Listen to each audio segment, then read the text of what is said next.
चारुतरु प्रशोभितवने मांसाति भारं वहन् वाचा शंबलिति वितरन् पीयूषवर्षन् प्रभो निःशेषं शमयन्नरल्कनृपते स्थापत्रयं लीलया तं दत्तं प्रणमे समस्तविदुषा मीशं गुणानानिधिं श्री दत्तात्रेय महाराज की सर्वज्ञ श्री चक्रधर स्वामी की जय.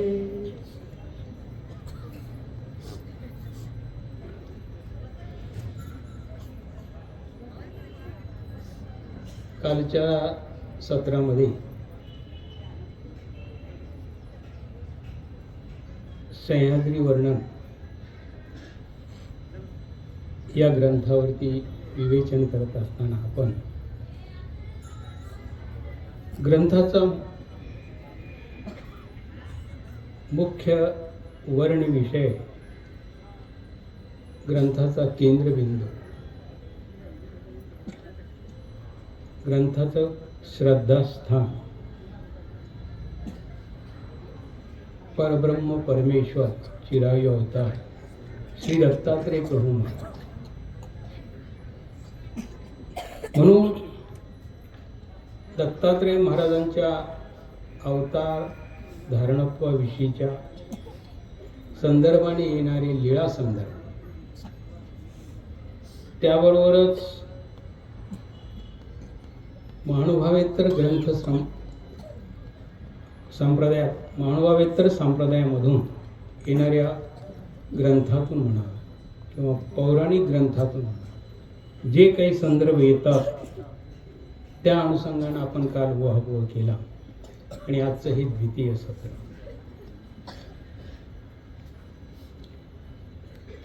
कदाचित ते कालचं सत्र बोल तर बोबडे होते, परंतु तो करुणाघन आहे. शेवटी त्यानं काय स्वीकारायचं आणि कसं स्वीकारायचं ही त्याच्या कृपा प्रवृत्तीचा तो अभिनवेश असतो आणि त्यातून ती गोष्ट स्वीकारल्या जाते. मला असं वाटतं ते कितपत योग्य असेल नसेल ते दत्तात्रेय महाराज जाणो, परंतु एक कृपादृष्टीची झलक थोडीशी मला आज अनुभवायला आली आणि ते म्हणजे माझे आदरणीय ज्येष्ठ गुरुबंधू आचार्य प्रवर श्री वैंदेशकर बाबा, त्यांनाच या व्यासपीठावरती पाठवले. असू शकते ईश्वर इच्छा, तरी पण असं जरी असेल ही माझी कदाचित मनाची विषय व्यवस्था असेल. तो एक नातं आहे ते गुरुबंधूचे. नाते गुरुबंधूचे विसरशील निर्धन देखुनिया, नाही विसरता येणार. मग तो सुदामा असो की परमात्मा योगेश्वर श्रीकृष्ण असो, हे गुरुकुळातलं नातं आहे. एका निर्झर जलावरती, त्या काठावरती सर्वांची तहान भागलेली आहे. त्या तहानेतलं, त्या तृष्णेतलं जेही काही मार्दव होतं ते ज्या गुरुकुळातून ज्यांनी ज्यांनी प्राशन केलं त्यातला एक बिंदू या सत्पुरुषाच्या वाटेला आलेला आहे. आणि ते आदरणीय माझे ज्येष्ठ गुरुबंधू आज या ठिकाणी आले. तसं बाबा आपल्या इथे येणं उचित नाही. सर्वार्थानं आपण ज्येष्ठ आहात. तुमचं वय लक्षात घेता, तुमची ज्ञानपात्रता लक्षात घेता, तुमची अनुसरण सिद्धता लक्षात घेता, आभार लक्षात घेता. कदाचित मला तुलना कुठेच करता येणार नाही. मी आहे ती माझी जागा स्वीकारलीच पाहिजे. आणि म्हणून प्रतिष्ठा कितीही मोठी असेल त्याला कुठे अर्थ नसतोच. अनंत ब्रह्मांडाचा नायक जर समजा सुदामाला कडकडून भेटत असेल आणि तिथे जर तो एवढा विनम्रतेनं विनयशीलतेनं सर्व ऐश्वर संपन्न असणारा, ज्याची एक पापणी जर इकडं ये रे वाईचे डोळ ये रे वाई करती, इतकं सामर्थ्य आहे. आणि ते जर एवढे लवचिक होतात, आम्ही नक्कीच व्हायला. मी विनम्र होतो. बाबांची आज्ञा घेऊन पुढच्या प्रवासाला आपण आता प्रारंभ करीत आहोत. तसं तुम्ही काल अनुसया मातेची ओळख झाली, आपल्याला आठवणीत राहील, तिच्या नादाला लागायचं नाही. नक्कीच असूया रहित आहे. असूयाच नाही, द्वेष नावाची गोष्टच माहीत नाही, आणि द्वेषाशिवाय आम्ही जगतच नाही. किती अंतर आहे. कुठं बद्रिकाश्रम आणि कुठं आपली विठ्ठलवाडी आहे ना. हे अंतर, हे मूल्यमापन जोपर्यंत आम्ही करणार नाही तोपर्यंत आम्हाला ईश्वराच्या जवळ पोहोचण्यासाठी जाताच येणे शक्य आहे. म्हणून ते वारंवार ऐकावं लागतं. जी कथा मी सांगेल ती उद्या बापू सांगतील, परवा कुठल्या अण्णा सांगतील, परवा आणखी कोणता प्रवचक सांगेल. सांगणं अनिवार्य आहे, गरजेचं आहे. कारण एक आहे, आमच्या ठिकाणी एक खंडज्ञान नावाचं एक शाप आहे. विसरतं, लगेच विसरतं. ज्ञान विसरतं, उपकार सुद्धा विसरतं. त्याचीही कालांतरानं खूप मोठे झालो, प्रतिष्ठा प्राप्त झाली, विसरलं. ज्याने केलं त्याला वाटतं त्यांनी मला माझ्याविषयी जाणीव ठेवा, आपण नाही ठेवू शकत. पण हे तिथं साधतं की जिथं असूया नाही. आणि हे एकमात्र विश्वातलं हे स्थान आहे, असूया. म्हणूनच अनसूया असा तो शब्द प्रयोग, अनरहित असूया रहित. अशा त्या अनुसूया पतिव्रतेचा विवाह अत्री ऋषी सोबत झालेला आहे. संसाराचा प्रवास सुरू झालेला, बराच काळ गेला. ऊर्ध्वभाव होऊन तपश्चर्या प्रारंभ झालेली आहे.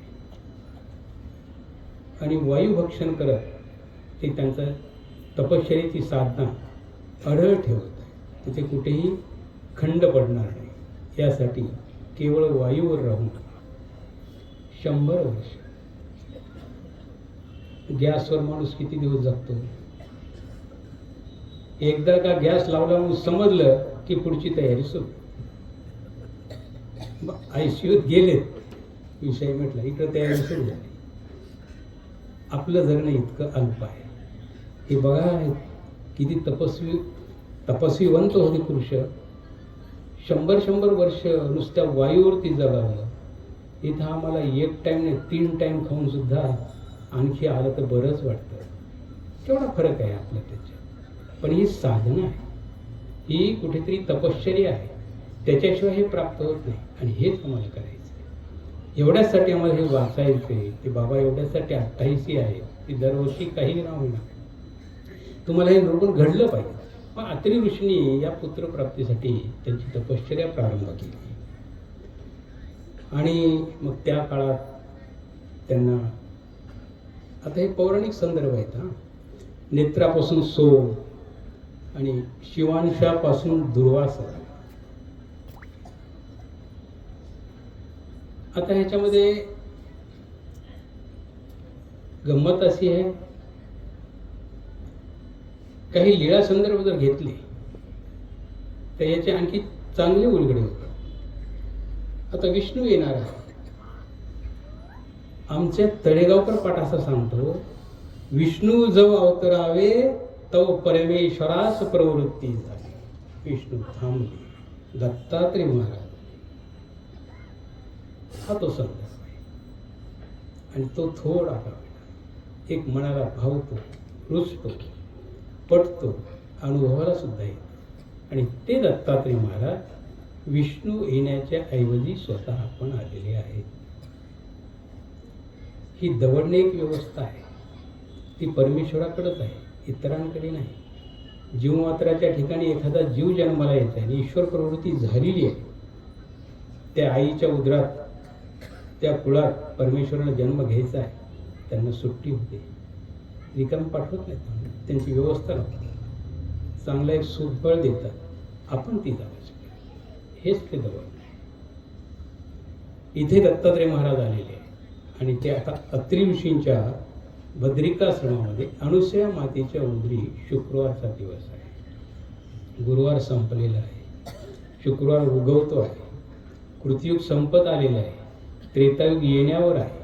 अशा संधी काळामध्ये श्री दत्तात्रेय प्रभू महाराजांनी अवतार धारण केले.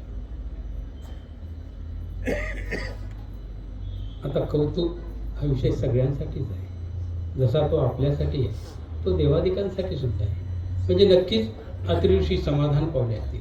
कारण पुराणामध्ये जेव्हा असं सांगितलं जातं हे तिघे आले, तिघाला त्यांनी प्रश्न केला, मी ज्यांचं ध्यान करत होतो त्यापैकी या तिघापैकी तुम्ही कोण?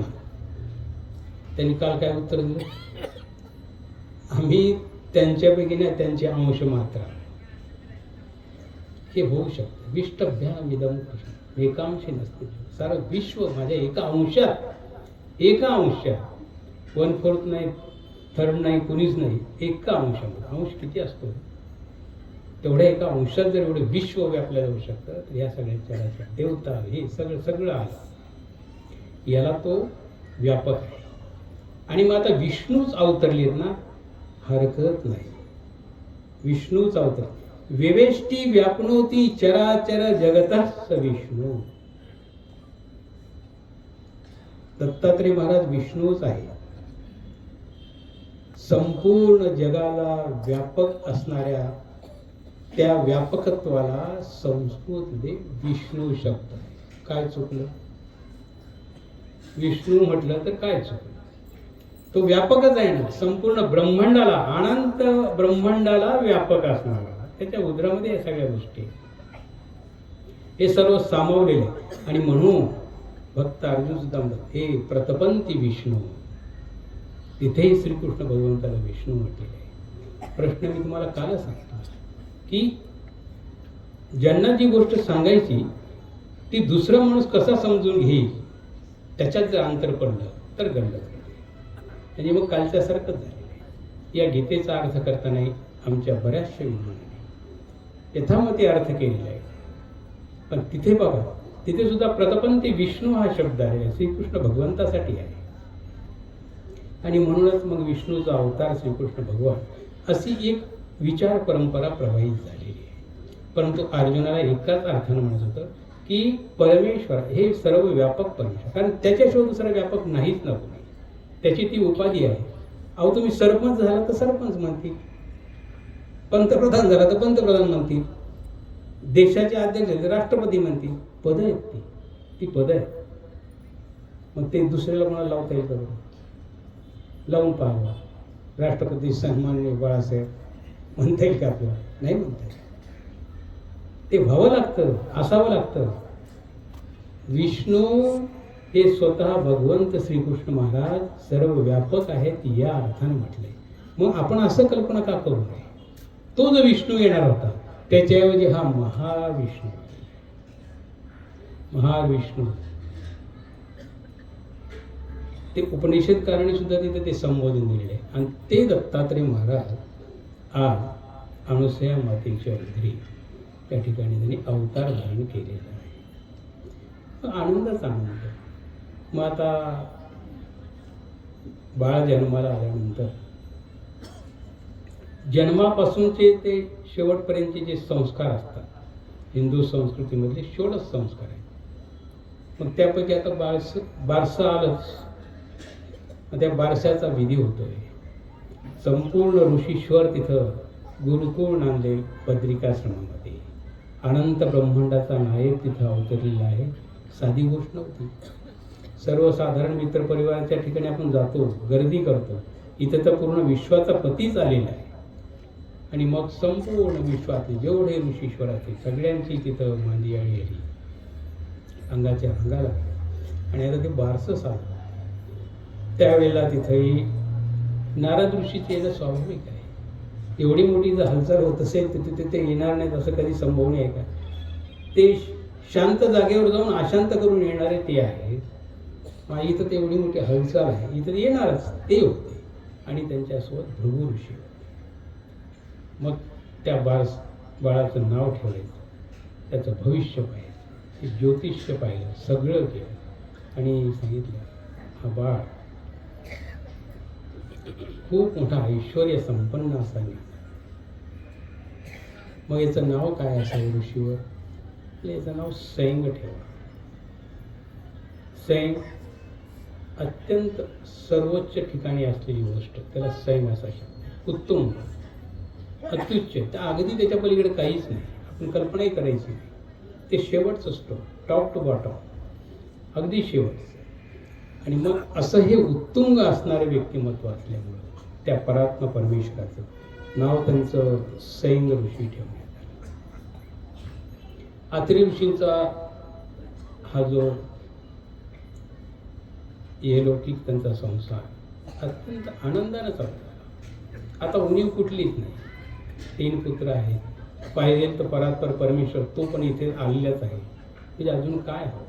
आणि एरवीच बद्रिकाश्रम निर्वैर सर्व होते. तुम्ही सगळे प्राणी मात्र एकत्रित राहील. वाघ शेळी एकाच ठिकाणी पाणी पित होते, भांडत नव्हते. आपण नळावर गेले की भांडतो, 2 जास्तीच्या आली की तिसरी भांडते. बघा आपण कुठे आहोत, ते कुठे आहे. वातावरणाची निर्विहितता आहे, वातावरणातली सात्विकता आहे, त्याचा तो परिणाम आहे. आणि त्या परिणाम स्वरूप अशा शांत सात्विक स्थळावरती सर्व ऋषी वळाले. सगळं काही आनंदानं अलवेल चालले.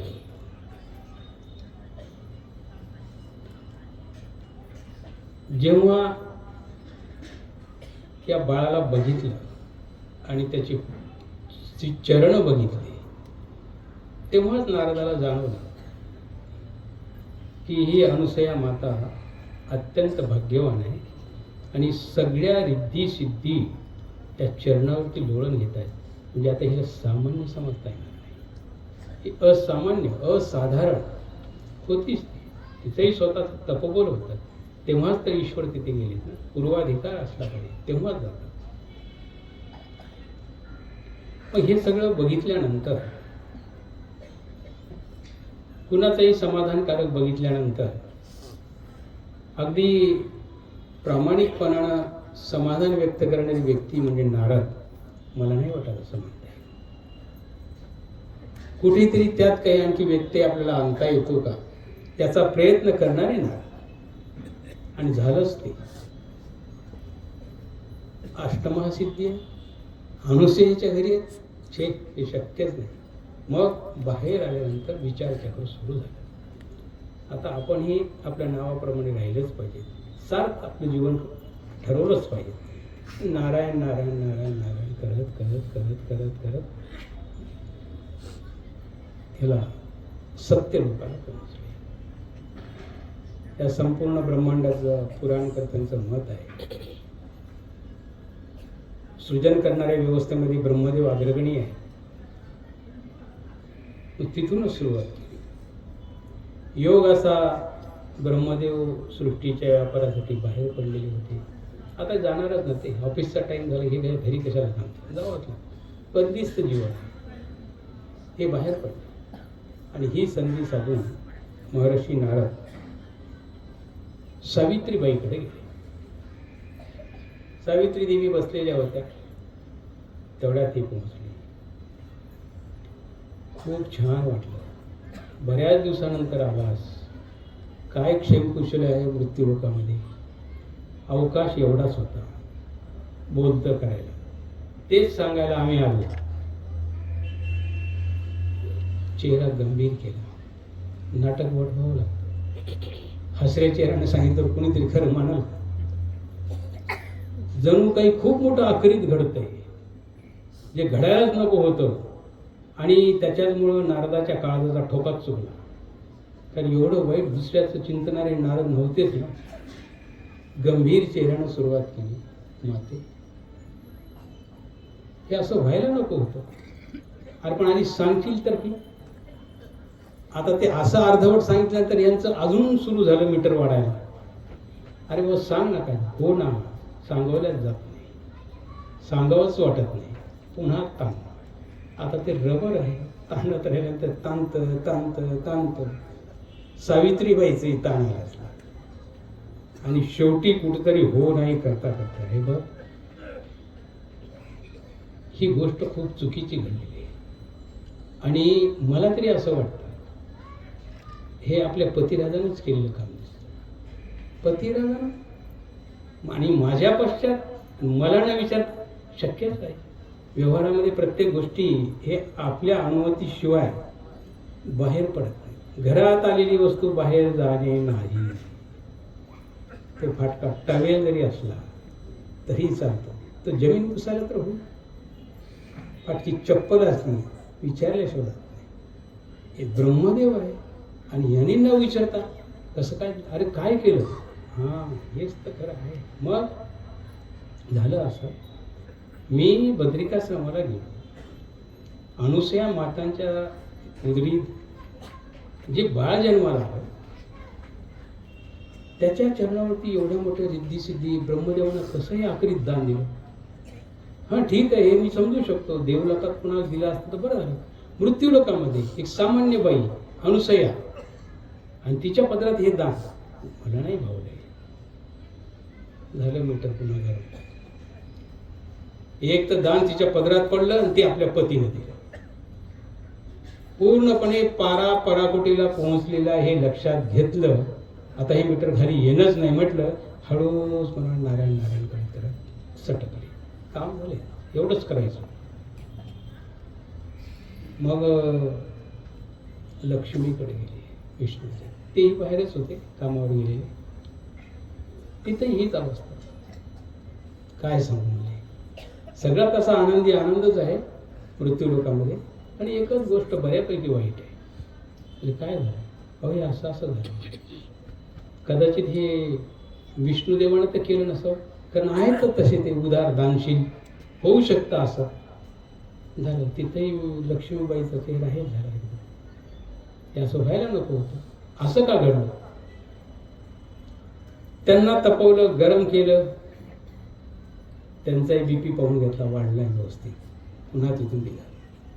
आता महादेवाच्या घरी गाठ आहे. आणि मग कैलास पर्वतावरती आले. पार्वतीबाईच त्या नावाप्रमाणे तशा.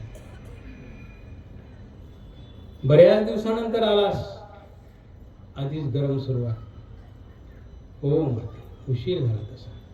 आणि का यावं की न यावं याच विचारामध्ये मध्ये 6 महिने गेले. असं झालं तरी काय नाही. माझी सांगण्याची क्षमता नाही तुम्हाला. तुम्ही खूप मोठे आहात. कारण त्यांचं पुढचं रूप माहीत होतं. सांगू कसं म्हणून हो नाही करता नाही. पण आपली माणसं आपण सांगितलंच पाहिजे. हेही माझं अंतर्मन मला म्हणत होतं. आणि म्हणून नाही बाई, मी आता खूप मोठं छातीवरती दगड ठेवून तुमच्याकडे आलो सांगायला. बरं बरं सांग मग काय आहे. काही नाही, हे असं झालेलं आहे. हे जे बद्रिकाश्रमामध्ये अनुसूयेच्या घरी जे बाळ जन्माला आलं त्याच्या तिथं पाहिलं अष्टमासिद्धी नांदायला लागल्या. अहो कुणाच्याच दारात पडत नाहीत ते. तिथं कसं काय केलं. साधारण बाई पाहणं शोभतं काही. आणि हे कोणी केलं सर, आपले महादेव बोळेच आहे, कोणाला काही देऊन टाकतात आणि पुन्हा अंगलट आले ओरडत बसतात. हे त्यांनीच केलं असं. आता तर पार्वतीबाईचा पाहायचा कामच नाही. तिकडं सावित्री पेटवली, मध्ये लक्ष्मी आणि पुन्हा आता पावी. विचार केला, नारद काही असा 100% खोटं बोलत नाही. असं त्यात काही नाही थोडंफार, पण काही अंश तथ्यांश त्यामध्ये आहे. तथ्यांश साधा नाही. अष्टमा सिद्धी जर तिथं असतील म्हणजे काही साधी गोष्ट आहे का ती. आज आमच्याकडे नाही तिच्याकडे कसं काय झालं की मग हेच. शेजारच्या घरी जर मोठा टीव्ही असेल तर आपल्याला काय त्रास होतो ते शेजाऱ्यांनाच माहीत बिचारी. तीच आपली अवस्था. आता तिथं अष्टमा सिद्धी आणि इथं काहीच नाही. अवघड झालं काम सगळे. आता कायच करावं. ते टीव्ही येईपर्यंत आम्ही शांत होत नाही. तिकडे बोलेलो तिकडे क्रिएट आलीच पाहिजे. हा सगळा स्पर्धात्मक भाग आहे. तो जो तुमच्या आहे तो तिथे पण आहे. त्या मनोवृत्ती आहेत. त्रिगुणात्मक सगळं आहे. फक्त हे निर्गुण सत्वातच या गोष्टी घडत नाही. आणि ते प्राप्त करणारी ही माणसं आहे, हे संत आहे. यांचं ते जीवन आहे. ज्या दिवशी आपण या पायरीवर चढू, या सन्मार्गाने जाऊ, हे कुठंच संपलं, हे सगळं संपलं आपल्यासाठी. मग हे फक्त आपल्यासाठी वाचनीय, श्रवणीय एवढाच भाग राहतो. पण आपण अजून ह्याचे वेगळे झालेलो नाही. तेव्हा स्वाभाविक हे तिथेही घडलं. मग तिने काय करावं, काय करावं? सावित्री म्हणली, लक्ष्मीच्या कानावर घालून पाहते. आल्या तिथे. आता काय असतं, काही गोष्टी करायच्या असल्या की माणूस थोडासा वेळ पाहून येतो. मग तिने विचारलं, आता हे विष्णू गेले असतील कामावर, आता जळलं बरं राहील माय, पुन्हा कशाला? पण ते आले की अजून पुन्हा अडचण. म्हणून मग ह्या निघाल्या. आल्या, लक्ष्मी काय झालं? नाही झालं काहीच नाही, पण जे ऐकलं ते खूपच वाईट आहे. हो ना, मग तेच काय झालं? अहो आता काय सांगू म्हणे, ते नारद त्या दिवशी आले, त्यांना असं सांगितलं, अनुसूयेच्या घरी रिद्धी सिद्धी लोळायल्यात आणि आपल्या घरी माहिती एक बी नाही. हे कसं काय असं? पटत नाही म्हणून. हो ना, माझी तीच अवस्था आहे म्हणजे. मलाही कळल्यापासून काय करू, माझा ज्वरच कमी होईल आणि भाकरी अंगी लागलं. काय करू आता? ते नवरा आहे जगवायचं म्हणून त्याच्यासाठी स्वयंपाक चाललाय. मला मात्र माय काही खाऊ वाटणार. तुझी शपथ घेऊन सांग. झालं, पडल्या दोघी गळ्यात. जाऊ दे म्हणजे आता आपण पार्वतीकडे जाऊ, आपल्यामध्ये फार मोठी येते, तिलाच विचारून पाहू. आल्या पार्वतीकडे. ते आधीच लाल होऊन त्यांचा तवा तपलेला गरम होईल, थंड होईच ना, त्या तिथं जाऊन पडल्या. स्वागत काही केलं नाही. बसा, बस. अरे बा, गाडी गरम आहे म्हणजे तर कसं सांग? तू कर सुरुवात, तू कर सुरुवात. नाही तूच सांग माय, तूच माझ्याकडे घेऊन आलीस गरम. सावित्रीला कसं तरी सांगायला सुरुवात केली. सावित्रीने सांगितलं, नक्की नक्की म्हणजे हेच मी वाट पाहत होते, तुमच्याकडे यायचाच विचार करत होते. पण हे खपून द्यायचं नाही बरं का आपण. हां, इतकं तुम्ही काय शब्द वापरता, सिरियस घ्या. हे एवढं सिरियस घ्यावं लागतं म्हणजे बरं का. इतकं साधं घेऊ नका, इतक्या हलक्यात जाऊ नका. पवित्रीचं सांग, पतिव्रतेचं, त्या पार्वतीचं. हो ना माय, काय करावं, गंभीर तर गोष्टच आहे, सिरियस कोण घेते? आपल्या ह्याला ठेच बसलेली ही आपल्या स्वाभिमानाला. आणि काय आपल्या देवाच्या महाराणी असून कामाच्या? आपल्याकडे ती गोष्ट खरी मृत्यू लोक का बाईकडे शोभत नाही त्या गोष्टी. मनाला तर पटतच नाही. म्हणजे हो ना, माझ्या विनंती तुझ्या नाही, काय करावं? उपाय करा. आता येतील घरी, येतील ना म्हणे, येणारच आहे, जातील कुठं? शेवटी घरी यावंच लागतं. हे जरी फिरून आले तर रात्री आपलेच असतात तिथं जाऊ. एक आले ना, कोणीच स्वागत करायचं नाही. मग जितकं फुगून बसता येईल तितकं फुगून बसायचं. स्पर्धा तयारी सुरू केली, कसं फुगायचं ते. पार्वती तशी, सावित्री तशी, लक्ष्मी तशी, सगळ्यांनी आपली केस मोकळी सोडली. आरामशी पुरुष शृंगार करून वाट बघत बसणाऱ्या. ते काहीच नाही, कुठलं सौंदर्य प्रसाधन नाही ना, लिपस्टिक ना, कुठला गन ना, कुठलं काहीच नाही. आता काय? मग ब्रह्मदेव आले. ब्रह्मदेव बघितलं म्हणजे हा काहीतरी घरात वेगळा प्रकार घडलेला दिसतो. एक तर म्हणजे यांची तब्येत ठीक नसेल, काहीतरी झालेलं आहे. म्हणून अगदी सहानुभूतीनं जेवढी दाखवतात नाही तेवढी जास्त दाखवली आणि जवळ गेली. ते जवळ जाऊन विचारायला की ज्या खेकसल्या, काही वाटतं का म्हणजे तुमच्या जीवाला? आपण सांगली आधी काय झालं ते. मी तर कुठंच काही चुकलो नाही, दिवसभरात काम करून व्यवस्थित आलेलो आहे. कशासाठी? अहो काय कशासाठी? काही समजतं का तुम्हाला? मृत्यू लोकात काही जाता का नाही तुम्ही? तिकडे वेळ मिळतो का तुम्हाला? आणि खरं सांगा बरं, मला नाही विचारता तुम्ही कुणाला काय काय देता? याला पंचायत पडली म्हणजे बाई, जगाचा व्यापार माझ्याकडे, जग मला सांभाळायचे, तू एकटीच कुठं आहेस? आता सगळ्या गोष्टी काय तुलाच विचारून देऊ? तसं नाही हो. पण काहीतरी तुम्ही कुठेतरी जास्तीचं दिलंय म्हणजे. नाही असं काही घडलं नाही. हा ब्रह्मदेव आहे, जागा चुकत नाही. तुझा गैरसमज झालेला आहे. तुला कोणतरी पेटवून दिलेले दिसते. हा, पेटवून दिले. मी एवढी नादान हो, खरी तू शहाणी आहेस. पेटायला त्यांनी सांगायला, मी ऐकायला आणि भांडायला एवढी कमी आहे का? खरं सांगा मला, तुम्ही काय दिले? अरे पण सांगशील नाही. हां, तेच सांगण्यासाठी. त्या बद्रिकाश्रममध्ये अनुसूया नावाची बाई आहे, तिच्या घरी अष्टमसिद्धी कशा नांदायला तुम्ही? कुणी दिले एकदा? नाही, आपल्याकडून ते गेलेले नाही. हा, आपल्याकडून गेले. अहो, नारदाने सांगितलं हे तुम्हीच दिले म्हणून. नारद आहे म्हणतो, त्याच्या काही गोष्टी मनावर घ्यायच्या आणि काही सोडायच्या असतात. हा, म्हणजे काही गोष्टी मनावर घ्यायच्या असतात. म्हणजे अष्टमसिद्धी त्याच्याकडे आहे ते खरं आहे. आता सोडून एवढंच देते म्हणजे की तुम्ही दिले नाही. पण आता लक्षात घ्या, याचा शोध तर लावून आला की नक्की घडलंय काय. आणि तोपर्यंत घरात कुठलीच आपली व्यवस्था होणार नाही. आपलं स्वागत हे सगळं जे काय तर बाहेरच भागवा. आता हे बसलं विचार करत, जेवणाची पंचायत, सगळं पंचायत, घरचा ताळमेळ काहीच नाही. म्हणजे काम फार अवघड काम आहे. होऊ शकतं विष्णुदेवाला विचारून पाहू त्यांनी हा कुटाणा केला काय, कारण त्यांचं असं आहे म्हणजे उदार आहे, आले लहरमध्ये देऊनच टाकते.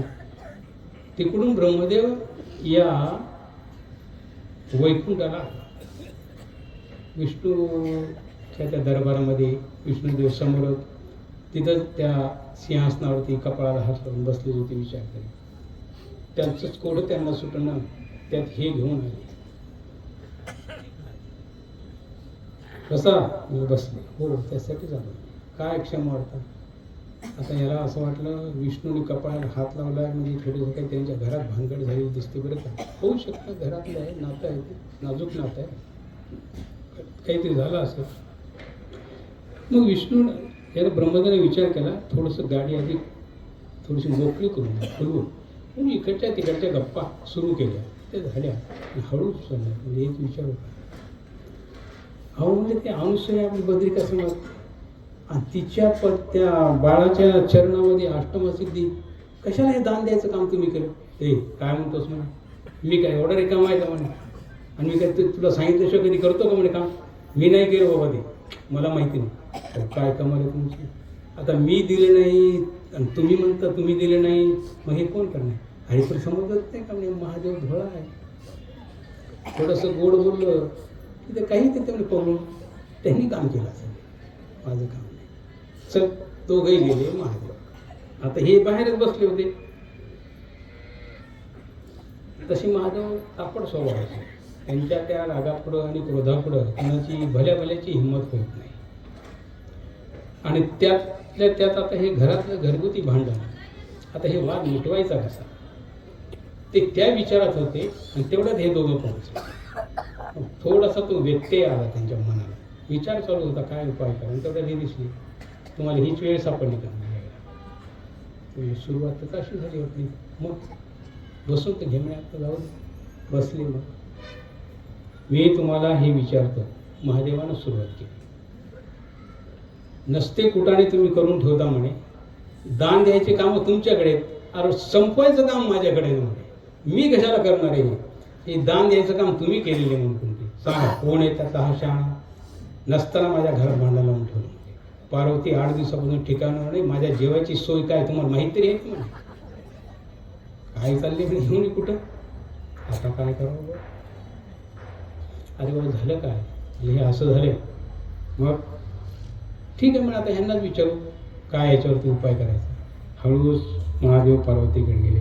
आपा जे झालं ते झालं, आता याच्यातून काय करता येईल ते सांग, आम्हाला काही माहिती नाही. आमच्यापेक्षा कोणी श्रेष्ठ आहे हे आमच्या कानावरती यायला नको. ती महान पतिव्रता आहे, ती सती आहे, तिच्या घरी अष्टमसिद्धी आहे, आणि आम्ही देवलोकातले असून काय कामाचं नाही. तुमच्या घरी भांडेच घासायला नसते. हे जमणार नाही म्हणे. असं हे जमणार नाही. मग ज्या ज्या प्रकारानं उपाय करता येईल तो तो उपाय करायचा, आणि अनुसेचं सत्वहरण झालंच पाहिजे. आता स्त्री हट्ट आहे, तो कुणालाच होतो. याच लक्ष्मीच्या हट्टापायी शेष्याला सुद्धा नतमस्तक व्हावं लागलं. परिणाम स्वरूप योगेश्वर भगवान श्रीकृष्णाला तिथे जावं लागलं. ही सृष्टी व्यवस्था आहे. स्त्री हट्ट आहे, बाल हट्ट आहे, जोगी हट्ट आहे. या हट्टापुढे माणूस थांबतो कुठेतरी. देवही चुकले नाहीत. हैराण झाले. मग आता काय करावं, चला म्हणजे मग एकांतात तिघं बसले.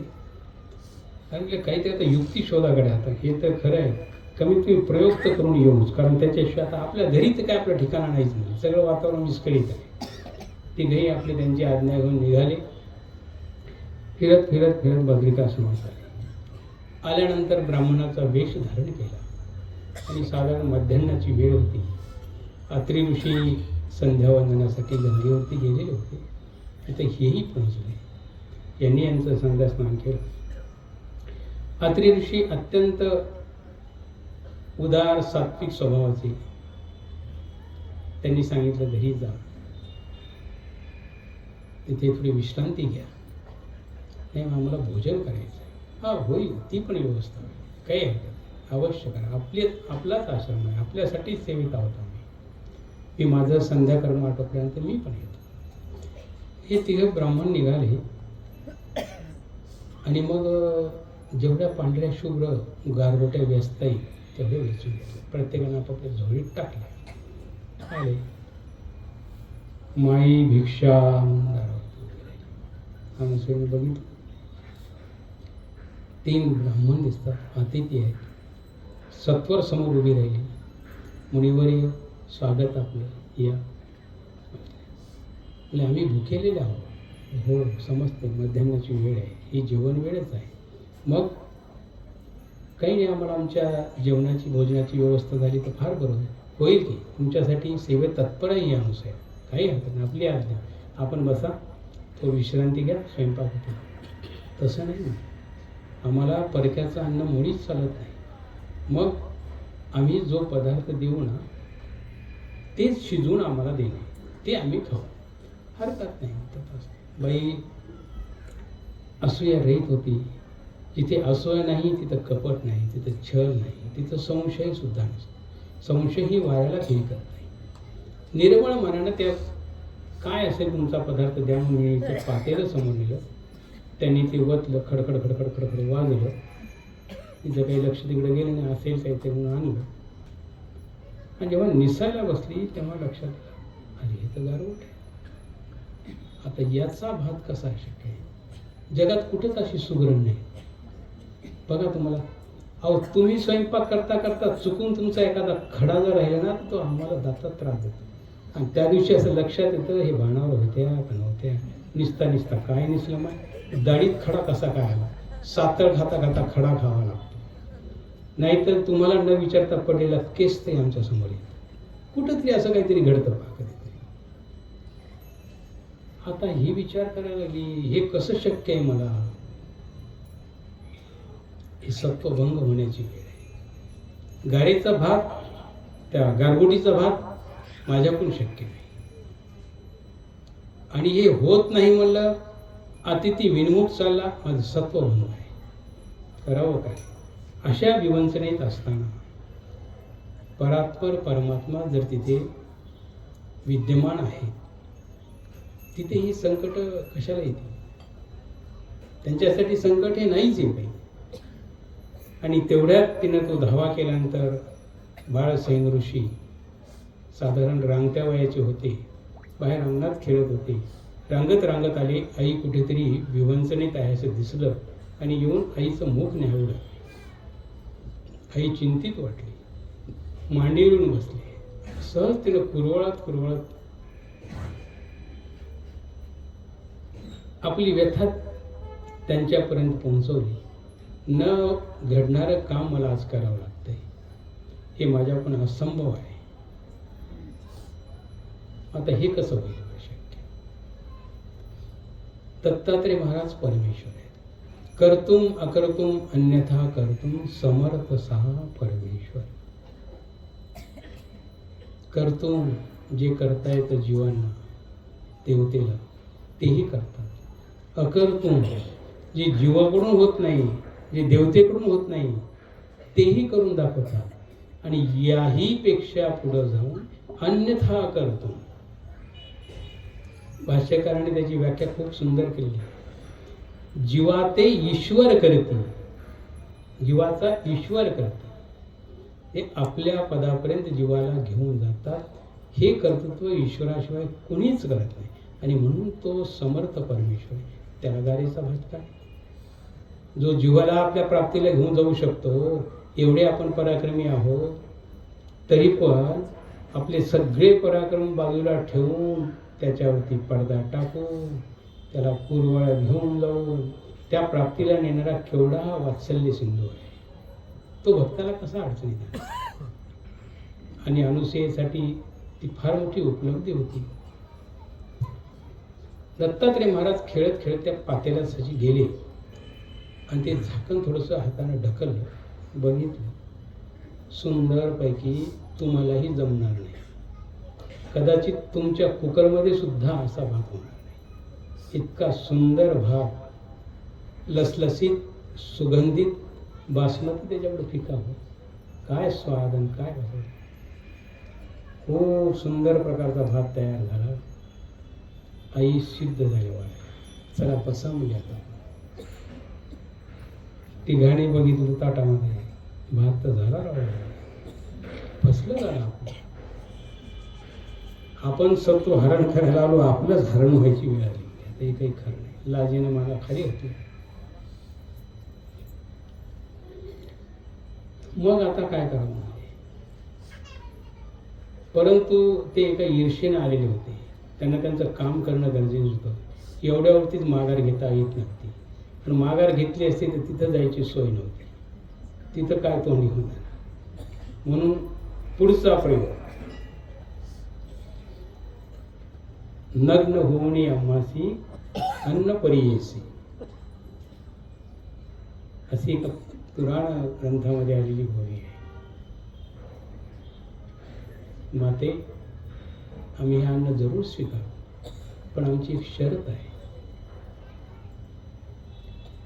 आता खरं पाहिलं, ही देवलोकात मंडळी आहे आणि मनुष्यत्वालाही लाजवणारी ही गोष्ट आहे. मनुष्यत्वालाही देवलोक तर दूर राहिले. ही कल्पनाच कोणी करू शकत नाही. आणि अशा प्रकारची अशुभ मागणी, नीती धर्माला सोडून मागणी, देवत्वाची फारकत घेतलेली मागणी, त्या मातेला काय वाटत असं. चर्र असं काळजामध्ये झोंबलं. गारेच्या भाताचं काही वाटलं नाही. हे शब्द अत्यंत अंतःकरणामध्ये विषारी शब्द गेले. महान पतिव्रता आहे सती, कल्पनाच करू शकत नाही.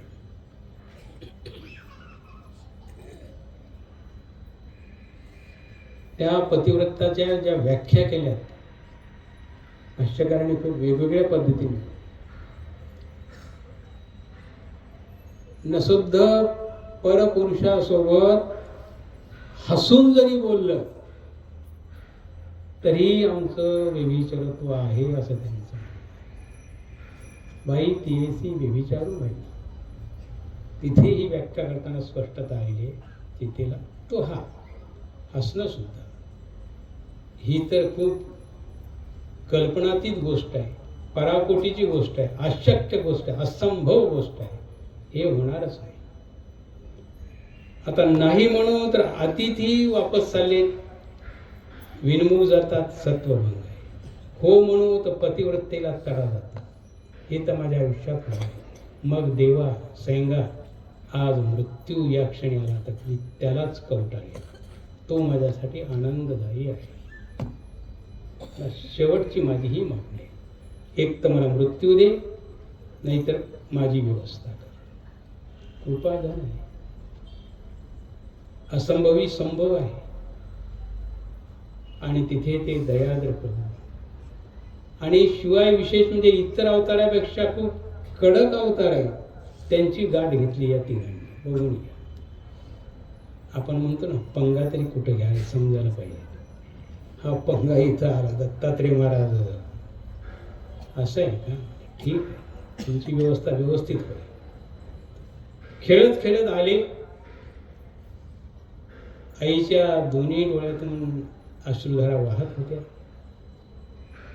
करुणाघन त्या आसपास हर्षी द्रवला.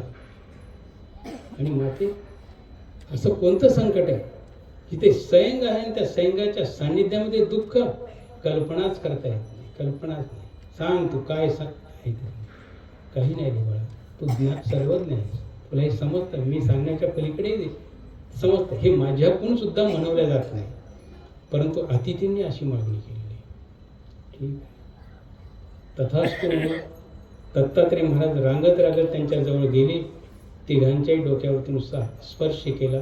तो श्रीकराचा स्पर्श होता क्षणी अतिशय 1.5-2 वर्षाचे 3 वर्षाचे बालक व्हावे तसे छोटे छोटे बाळ होऊन तिथं बाळ रूपामध्ये ब्रह्मा विष्णू महादेव. आईच्या संकोचाची जागाच संपली. मग काय अडचण आहे बालकासमोर, लहान बाळासमोर? काहीतरी आपण त्याला स्नान घालतो आणि त्याच व्यवहारानं, त्याच नात्यानं अनुसया मातेनं त्या तिघाही बाळांना त्यांच्या इच्छेनुसार भोजन घालायला सुरुवात केली आणि अत्यंत वात्सल्यानं तिन्ही बाळांना घास भरवली, तृप्तपर्यंत जेवली, त्यांचं तोंड पुसलं टावेलनी व्यवस्थित आणि तिघही नेऊन दत्तात्रय महाराज ज्या पाळण्यात असतात त्या पाळण्यामध्ये नेऊन त्यांना ठेवलं. तेवढ्यात अत्रि ऋषींची संध्या आटोपली. ते अंतर्ज्ञानानं अत्रि ऋषींनी हे जाणलेलं होतं की नेमकं घरी काय घडले, पण बोलायचं नाही. आल्यानंतर विचारलं, अनुसया ते अतिथी येणार ते जेवायला आलेत का, त्यांचं भोजन वगैरे झालं का?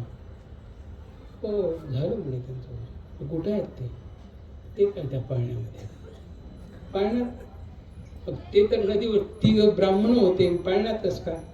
तिच्याकडून उकल करून घ्यायचा होता. त्याचं असं झालं, सगळी कथा झाली. त्या दिवशी अत्रि ऋषीला आणखी एक समाधान आलं की परात्पर परमेश्वर माझ्यासाठी कसा उभा आहे. देव तेव्हाच उभा राहतो देवासाठी आपण काही करू तर. देवाकडे आपण पाहतो, you look to me, I look to you, हे त्यांचं तत्व. तुम्ही माझ्याकडे पहा, मी तुमच्याकडे पाहतो. आपण त्यांच्याकडे पाहतच नाही, त्यांनाच आपल्याकडे पाहायला होता. कशाला पाहिजे? काय रिकाम? आपल्या भारताची संख्या 1 कोटी किती आहे? 100 कोटी, 140 कोटी आहे. ते एवढ्या लोकांकडे पाहायचं म्हणजे साधी गोष्ट आहे. बाकी जग राहू द्या बाजूला, आपलेच विचार करू आपण. रिकाम नाही. तुम्ही जेव्हा श्रद्धेनं जर त्या परमेश्वराकडे लक्ष देऊन पाहत असाल तर परमेश्वर तुमच्यासाठी आहे.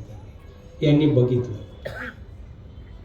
यांचा तो अधिकार होता आणि म्हणून दत्तात्रय महाराजांनी त्या तिघांना एक बालरूप दिलं. तर बालरूप दिलं, पण यांना परतीचा प्रवास माहिती नाही. हे लहान म्हणून तिथंच बसले खेळत, त्यांना जायचं सुधारणं कुठं जावं ते. इकडं बराच वेळ झाला ना, आता गेले काम करून यायचं. बरे काही आता आम्ही तर आमच्या व्यवहारामध्ये म्हणतो सुखरूप जा बरं का, आणि गेल्याबरोबर कळवा बरं का पोहोचले की नाही. मेसेज गेला, हो इथपर्यंत आहे. मग आता कधी कधी आम्ही प्रवास करतो ना, ट्रकवर एक वाक्य लिहिलेलं असते बाबा, घर कब आओगे. वाचलं का तुम्ही? सगळ्याला चिंता, पण ह्या काही त्याच्यापेक्षा वेगळे आहेत का? यांचे घर कब आओगे सुरू झालं. काय करावं म्हणजे आता हे जवळजवळ 3 महिने झालं. एवढं काही मोठं कठीण काम नव्हतं. कसं काय कुठं गुंतली असती? चलबिचल होत असतानाच नारद, कारण नारदांचा पार्ट अजून संपलेला नव्हता, त्यांना अजून बरंच काही करायचं होतं. परत पुन्हा तिन्ही लोकांमध्ये फिरत येत आले. सावित्रीच्या घरी गेले. नारदा, तुझे तात अजून आले नाही. ही कुठली कामाची पद्धत आहे अशी? गेले तिकडच बसले. बरं कमीत काही वार्ता संवाद काही व्हायला पाहिजे ना. बरं ते आपल्यापेक्षा त्यांचं इंटरनेट जबरदस्त आहे, सामर्थ्य आहे तिथं सांगायला करायला काही गरज नाही. त्यांच्या इंटरनेटवर आपलं चाललंय. हे पूर्वीच होतं. संजय कोण होता? त्याचाच पार्ट आहे जे तुम्ही आता पाहता लाईव्ह. संजय पहिलेच पाहत होता द्वापारी युगामध्ये, लाईव्ह पाहत होता आणि सांगत होता. म्हणजे हे तिथूनच सुरुवात झालेली. आपल्यापेक्षा ते इंटरनेट खूप जवळ आणि त्याची रेंज कधीच जात नाही, हे एक त्याचं विशेष आहे. आपली तर अर्ध्या तासात इकडे तिकडे गेली जाते, ह्या गल्लीतून त्या गल्लीत गेली, त्यांची जातच नाही. म्हणजे काहीच कळवलं नाही त्यांनी, कसं काय आता हे कसं होईल बरं आपलं. मी तर लय चिंतेत पडले. म्हणजे हो म्हणजे त्याचं काय आहे, येतील ते, काही चिंता करू नका. आता ह्याची हिंमतच होईना सांगायची, कारण हे जाऊन पाहून आलो होतं, हे लहान होऊन पडले तिथं. आता सांगू तर आपल्यावरतीच येते, मग कसं करा. थांबा मी शोधून येतो म्हणले त्यांना, कुठे ते बघतो. अजून आले नाहीत, मला वाटलं आले असतील. बरं मी बघून येतो. उठला तिथून नारायण नारायण नारायण करत वैकुंठ, हां वैकुंठाला लक्ष्मीताईकडे गेले. आता त्या लक्ष्मीकडे गेल्यानंतर त्यांच्या मंदिरात त्यांनी तेच वाटलं, कसे आहेत, सुखरूप आहेत नाही, एवढं तर सांग बापा, कुठं का असं सुखरूप राहावे, देवाना त्यांना ठीक ठेव. हां नाही ठीक असतील म्हणते, त्याची काही काळजी करू नका. तेव्हाच तर आपल्याला निरोप नाही म्हणजे काही आकर्षित घडलं असतं तर निरोप पाहत असताना असं कुठं होतं का म्हणजे. निरोप तुमच्याशिवाय कुणाला देता येईल का म्हणजे, शेवटचं करावंच लागतं ना आपल्याला. तसं येईल, काही चिंता नाही, विश्वास ठेवण्याचा. तिथून उठलं महादेवाकडे, पार्वतीबाईकडे गेले. त्यांनी ते चांगलं सुनावलं. मग आता बराच वेळ निघून गेला. मी शोधून आलो अशा बहाण्यानं पुन्हा सावित्रीकडे. काय झाले म्हणजे, विश्वास सोडून तुझ्यासाठी म्हणून मी काळजीचा भाग म्हणून गेलो, इतक्या त्वरेने गेलो. लहान बाळ होऊन पण झोपले तिथं त्या अनुसयाकडे. आता त्यांनी झोपावं का बरं नाही तिथं नुसतं, त्यांना आपण झोपायला पाठवलं होतं तिथं, काम करायला पाठवलं होतं का झोपायला पाठवलं होतं. खुशाल खेळायलेत, अंगणात खेळायलेत, पालण्यात झोपायलेत, डुलायलेत, तुमचं नावच घेऊन झालं. आता ही गोष्ट आपल्याला समजूनही वाटते, कारण थोडासा वेळ इकडे तिकडे गेला की यांची अधिकार कक्षा ओलांडली की काय, असा एक संशय आपल्या मनात नकळत येतो, अनाहूतपणे येतो. तो यावा येतो, कारण हे तितके विश्वासपात्रच असतात, त्यामुळे ते यायलाच पाहिजे, तो काही विषय नाही. मग आता गोष्ट अशी झाली, ह्या ब्रह्मदेवानं आता असं कसं काय केलं म्हणे, बाळ कसं होऊन पडलं. मग काय करू आता, हे पा म्हणे, तुम्हाला माझा हिताचा सल्ला आहे, तुम्हाला पटलं घ्या, न पटलं नका घेऊ. तिघी उठा, माझ्यासोबत चला आणि त्या अनुसयाच्या पाया जाऊन पडा. ते तुमचं राहू द्या म्हणे, देवपणा पतिव्रतापणा, मीच मोठी ह्याच्यात भोवती तुम्ही फिरत बसल्या म्हणे, हे सगळं सत्यानाश. कशा करता बसल्या म्हणे, मीच पतिव्रता मीच प्रधान, राहू दे रिद्धी सिद्धी, तिथं काय फरक पडतं म्हणून, तुम्हाला कुठे ते कमी होतं म्हणे. नाही पण ते न शोभणारी शोभल ना शोभल, त्याला त्या विधात्यानं दिले, ते का तुमच्या हातातली गोष्ट आहे का. बसल्या म्हणे रडत. सांगितलं यांनीच पुन्हा उलटा प्रवास याचा उपदेश करायचा. मग आता माझ्यासोबत चला, त्याच्याशिवाय पर्याय नाही. निघाला तिघी, आले नारद निघून, तिघी नाही घेऊन आल्यानंतर अनुसया नेमकीच बसलेली होती, हे तिघे मस्त गार झोपलेली होती, यांना काय माहिती येणार म्हणत्या. दत्तात्रय बराच खेळत होते. त्यानंतर नारद ऋषी बसले, त्यांचं स्वागत झालं. यांना ओळखलंच नाही लवकर अनुसयानं. मग हे कोण घेऊन आले ते परिवार, हां हे तेच सांगतो, हेच तर मोठी भानगड आहे. मग 6 महिन्यापासून कैलास वैकुंठ आणि सत्यलोक ठिकाणावर नाही. सगळ्यांची हवा टाईट झाली, ते त्यांच्या महाराण्यात म्हणजे हे, अरे बाबा असं आहे का, आणि ते हे आहेत का म्हणजे, आणि मग कोण घ्या. आता आले ते ब्राह्मण झाले पोरं, अनुसयाला काय माहीत. हा हे ती तर 6 महिन्यापासून म्हणे. मग म्हणजे तवाच पाठवून द्यावं गे, म्हणजे हे जातील तवा गे, हे तर माझ्या हातात कुठे, मी कसं सांगू. मी काही त्यांना थांबून थोडंच घेतले. जेवायची बोली होती, जेवले गाढ झोपी गेले, तुम्ही अजून उठले नाही, मी काय करू मी त्याला, हे माझ्या हातात घेऊन जातो. मग आता अत्री ऋषी आलते तेवढ्यात. अत्री ऋषीलाही विचारलं काय करावं. घेऊन जा ना तुम्ही, काय हरकत नाही, तुमचे ते आहेत ना ब्रह्मा विष्णू महादेव. हो ते आमचेच आहेत म्हणजे, काय करतो. मग आता आज्ञा दिली, पाण्याजवळ गेल्या तिघी. आता ही विधात्याची किमी आहे. आम्ही माणसं एकमेकाला ओळखू येतो, कारण निसर्गसूत्र असं आहे आणि तो विश्वाचा रंगारी बी असा आहे. त्याच्या त्या कलर बॉक्समध्ये किती प्रकारचे कलर पडले हे तुम्ही आम्ही कुणीच अंदाज बांधू शकत नाही. सगळे आपण एकमेकाच्या जवळ बसलो, एकाचाही कलर दुसऱ्याला जुळत नाही, किती वैशिष्ट्य आहे. एकाचाही नाक दुसऱ्याला जुळत नाही, किती वैशिष्ट्य आहे. एकाचाही तोंडाचं ओठ दुसऱ्याला जुळत नाही, किती वैशिष्ट्य आहे. उंचीत 1 इंच 2 इंच 1 पळ 2 पळ आहेच, जाडीत कमी जास्त, वयाचा तर विषयच नाही. कसा रंग येतो. इथंच विधात्याने एक वेगळी किमया केली. तिन्ही सारखीच पार्सल, एकाच फॅक्टरीतलं माल पूर्णपणे सुंदरपैकी बाळ, तिन्ही सारखेच. गेल्या ती गिवी जवळ, बघितलं नाही हळून, घेऊन जमले तुमचे आहे तुमचे घेऊन, आम्हाला काहींचं काम नाही आमच्याशी. आणि आहे तसे आले तरी लहान होऊनच पडली तिथं, बिनकामी त्यांना कामही सांगतात. उलट खाऊ आम्हाला घालावं लागलं मांडीवरपासून, तर ठीक आहे आम्हाला सेवा घडायची होती, आता घेऊन जातो. मग आता सर्वांनी विचार केला, म्हणजे सावित्रीबाई तुम्ही मोठे आहात सगळे, तुम्ही तुमचा आधी उचला, सावित्रीबाई जवळ गेल्या.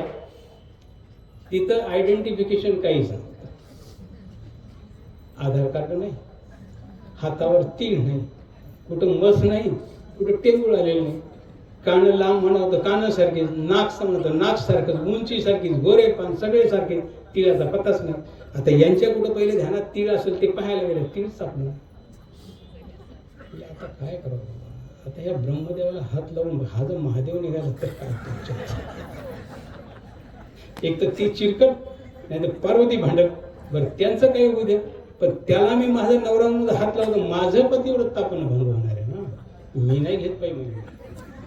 तुमचं तुम्हीच बघा, दोघे सगळ्यात शेवटी उरेल ते माझं, तुमचं तुम्हीच बघा. आता काय करू. लक्ष्मी प्रस्ताव गेला, ताई तुम्ही ते बघा. तिने निवडून पाहिलं, तिच्याही आकलन शक्तीच्या बाहेरचा व्यवहार दिसला. अशक्य म्हणले आपल्याला, मला तर शक्य होत नाही म्हणले या जन्मात.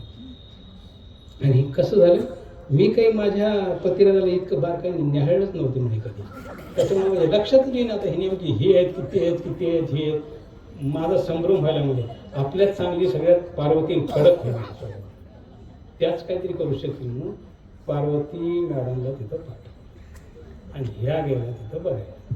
आता बघायला गेल्यानंतर पार्वतीला प्रश्न पडला, आमचे महादेव एवढे घाग आहेत, आता मी जर का ब्रह्माला हात लावला तर हे मला ठिकाणावर ठेवतील का. नकोच.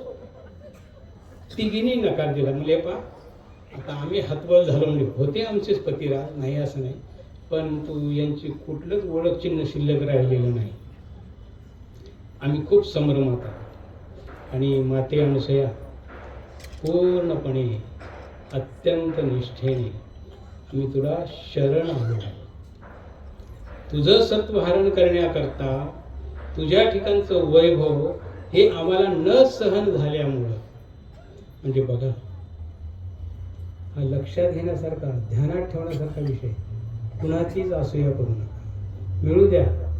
त्यांची 2 मजली इमारत झाली, तुम्ही झोपडीत सुखी आहात. या झोपडीत माझ्या वाऱ्याकडे ताऱ्याकडे पहावी, असं जे संत तुकडोजी म्हणतात आणि त्याच्यात समाधान म्हणतात.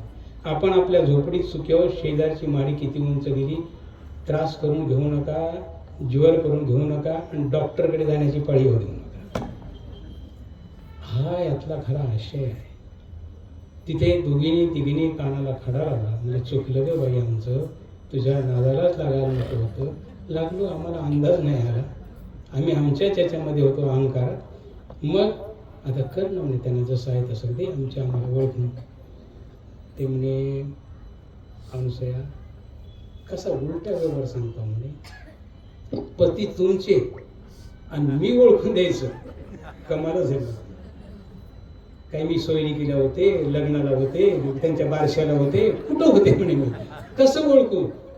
तुमच्या घरात तुमचे पती तुम्हाला ओळखू येणार आणि मी कशी ओळखणार, हे काम मला जमत नाही बाई. ते तुमचं तुम्ही बघा, ओळखा न ओळखा, घेऊ वाटलं घेऊन जा, नाही तर राहू द्या असतो इथंच. हैराण हैराण हैराण झाले. आता काय करू. नारदाकडे पाहिलं. नारद अशा वेळेला नारद आपले बरोबर व्यवस्थित हातचा राखून होता. तुमचा व्यवहार तुम्हीच पहा. बायांच्या भानगडीत आपण पडायचं नसतं. तुमचं तुम्हीच पहा. मी या नादाला लागलो. मी कुठं अजून अंगावर घेऊ.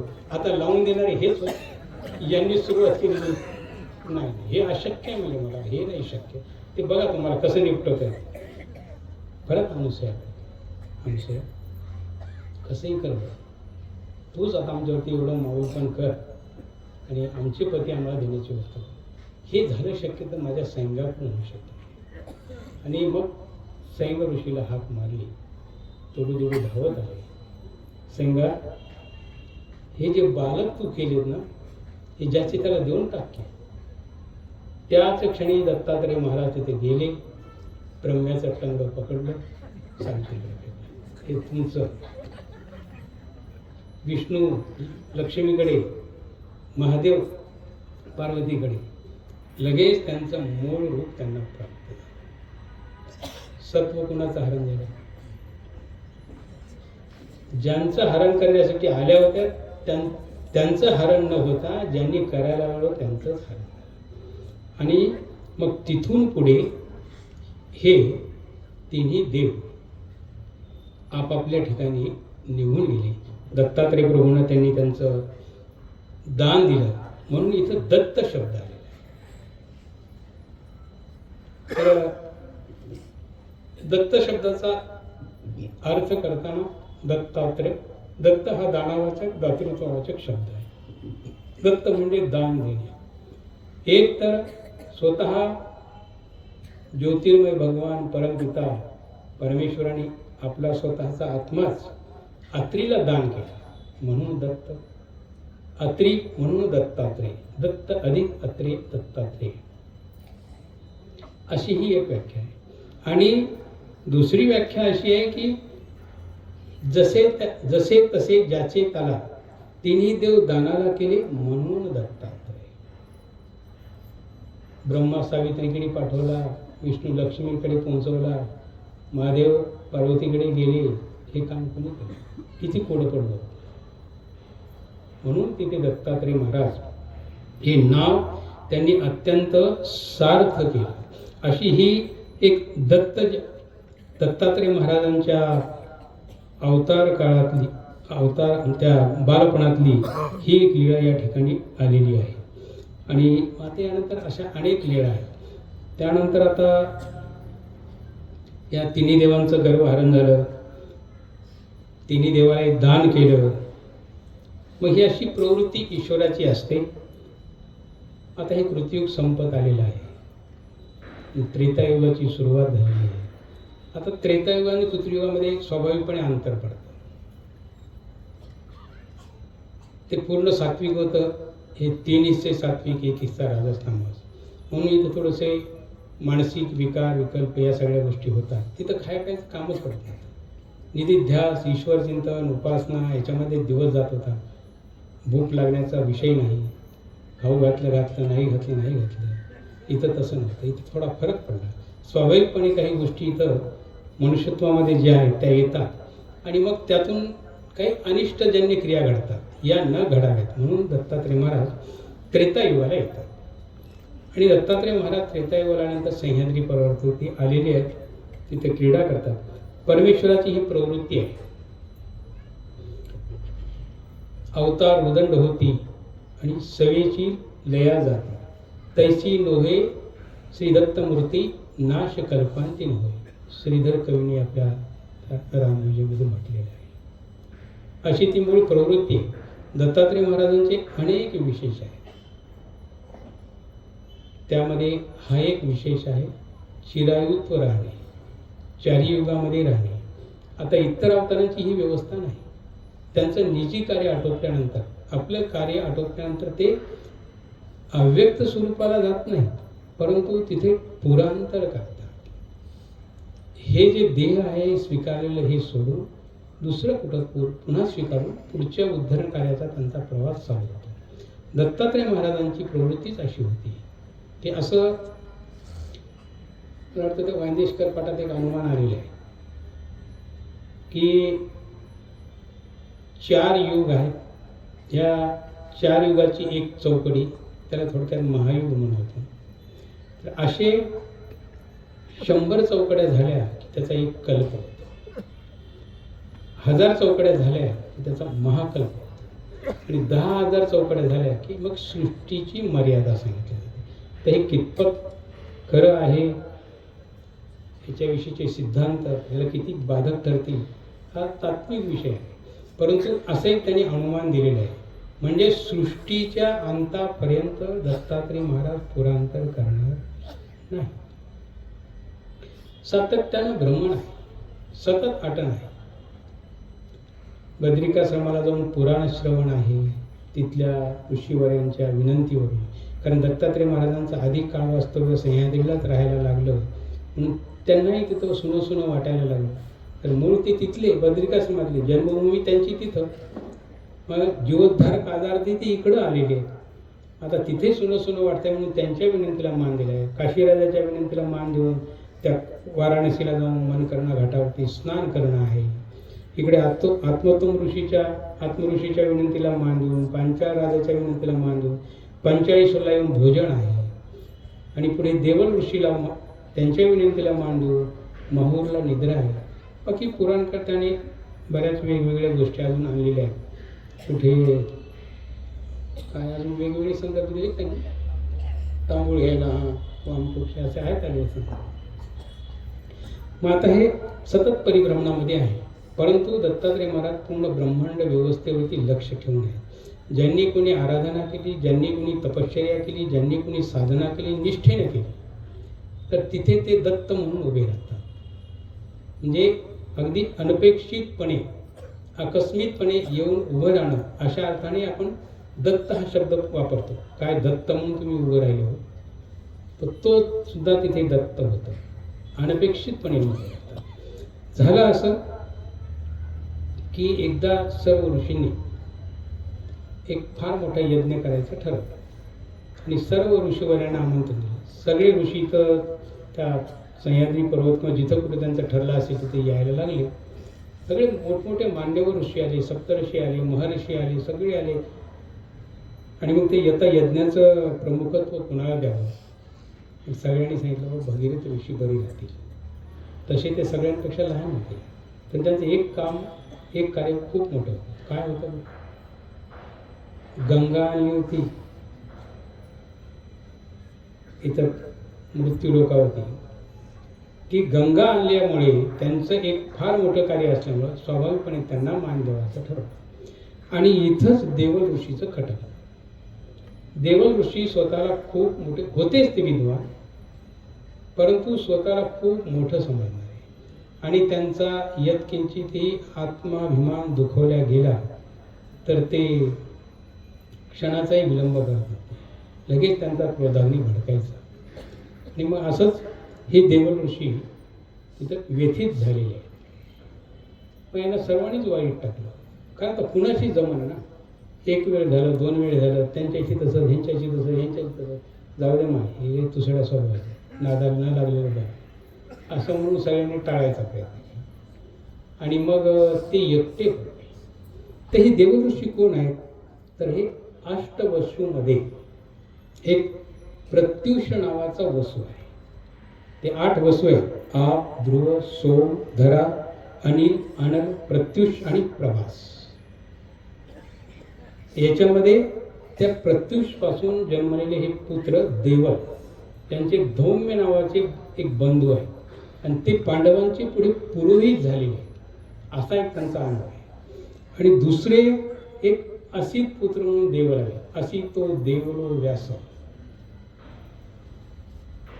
स्वयं चैव ब्रवीषिमे, असं गीतेमध्ये 10व्या अध्यायात हा 13वा श्लोक आहे. तिथे एक देवल आलेले. मग या देवल ऋषीला हा अपमान काही सहन झाला नाही आणि त्यांनाही असं वाटलं ही माणसं आपल्याला समजून घेणारे नाहीत, आपणही यांच्या नादाला लागायला.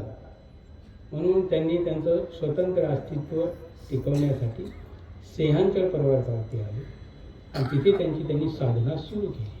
मग हे खूप सामर्थ्यशाली असल्यामुळं वेळ नाही झाला.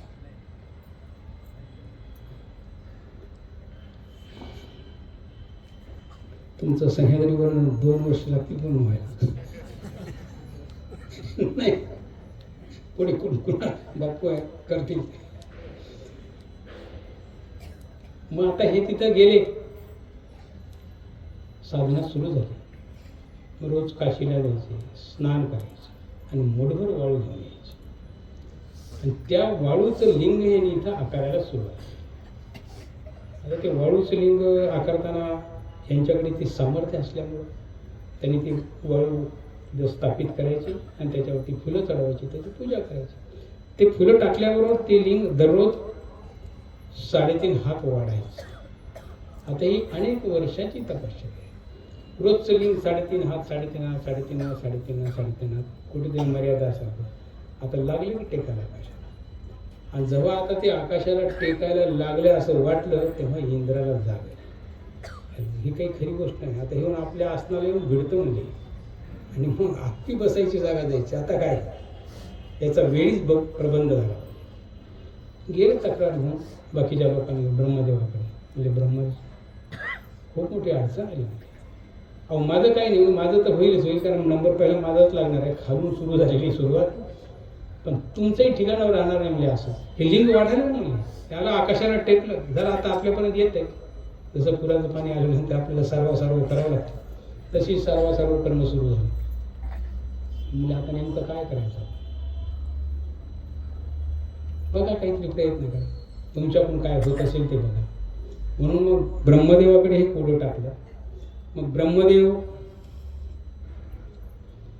महादेवाला, विष्णूला, सर्वांना बोलून घेतलं. म्हणजे ही गोष्ट आपल्याकडून तर शक्य होणार नाही. ते ऋषीगण, यक्ष, किन्नर सगळे चिंतित पडले होते. बरं, दुसरी गोष्ट, त्यांच्या त्या तत्वसाधनेच्या मुळे तो निर्माण झालेला जो क्रोधाग्नी होता तो इतका भयंकर तप्तायमान होता की 12 कोसपर्यंत त्या माहूरच्या हद्दीत जाण्याची पाखराची हिंमत होत नव्हती. माणसं कुठून जाते, पाखरू सुद्धा वरून जात नव्हतं. आणि तेवढा तो एक अलर्ट झोन झाल्यासारखा. आजही आमच्या राज्यकर्त्यामध्ये ती व्यवस्था आहे. प्रधानमंत्र्याचं विमान तेवढ्या एरियातून तिथं दुसरी कोणी जात नाही. जिथं पंतप्रधान असतात विमान उडत नाही, ते अलर्ट असतात. तसं हे अलर्ट होऊन बसलं, पाखरू बी जायला तयार नाही, कुणीच जायला तयार नाही. आता नेमकं काय करायचं, कठीण गोष्ट. फक्त तिथं जाणारा एकच व्यक्ती तो म्हणजे देवऋषी, बाकी कुणीच जात नाही. मग आता हे कोडं पडलं. सगळेजण म्हणजे आता आपण ब्रह्मदेवाने सांगितलं याला एकच उपाय आहे, दत्तात्रय महाराजांच्या श्रीचरणाला आपण लागणे. म्हणून सगळे बद्रिकाश्रमात आले. आल्यानंतर त्यांचं येण्याचं प्रयोजन, आता ते सर्वज्ञ आहेत, अंतर्यामी आहेत, त्यांनी जाणून घेतलं. यांनी यांची व्यथा मांडली. म्हणजे महाराज आमच्यावरती आपण कृपा करा, आम्ही खूप मोठ्या धर्मसंकटामध्ये सापडलेलो आहोत. एक ऋषी आहे परंतु तो आम्हाला एवढा भारी ठरला. अहो तिकडं ते 12 कोस माहूरकडे जाताच येणार नाही आम्हाला.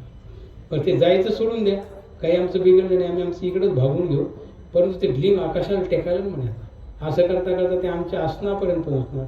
आसन उचकून जाईल, बसायचं कुठं. हां, हे खरंच. मग काही करा, ही व्यवस्था झाली पाहिजे. त्याचा गर्व हरण झाला. दत्तात्रय महाराजांनी सांगितलं काही हरकत नाही, होईल ते यथावकाश तेही होईल. आणि मग दत्तात्रय महाराज इथे येतात माहूरला, सह्याद्री पर्वतावर. तिथे क्रीडा करतात. नित्याप्रमाणे हे देवल ऋषी स्नानविधी आटोपण्यासाठी काशीला गेले. आणि दत्तात्रय महाराज जाऊन तिथं त्याच्या आसनावरती बसले, बाळ रूप धरून बसले. मग हा देवल ऋषी स्नान केलं, फुलं घेतली आणि घेऊन आला.